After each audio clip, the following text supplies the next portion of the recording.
आखिरत की फिक्र में लगा रहता है, अक्लमंद इंसान वो है।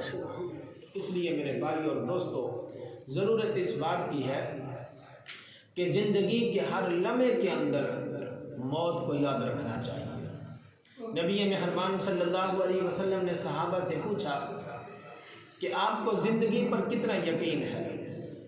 किसी सहाबी ने कहा कि अल्लाह के नबी, मैंने असर की नमाज़ पढ़ी है, पता नहीं मगरिब की पढ़ सकता हूँ कि नहीं, मगरिब की नमाज़ पढ़ी है, पता नहीं इशा की पढ़ सकता हूँ कि नहीं।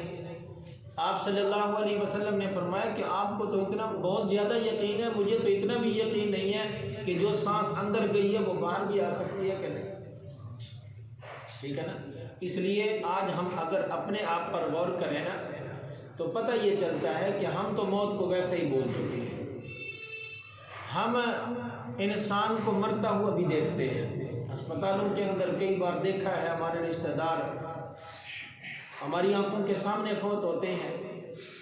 हम इंसान को मरता हुआ भी देखते हैं, हम मुर्दे को गुस्ल भी देते हैं, हम कफन भी पहनाते हैं, सामने मैयत पड़ी होती है, हम जनाजा भी पढ़ रहे हैं, फिर उसी मैयत को उठाकर अपने हाथों से कब्रिस्तान लाते हैं, फिर कब्र के अंदर डालते हैं, खुद अपने हाथों से भी डालते हैं, देखते भी हैं, फिर ऊपर मिट्टी भी डाल देते हैं, अपने हाथों के साथ मिट्टी डालते हैं।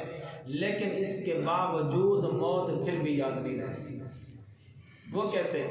हम कब्रिस्तान में खड़े हैं, मुर्दे को दफना के खड़े हैं, लेकिन इसके बावजूद हम हंस रहे हैं।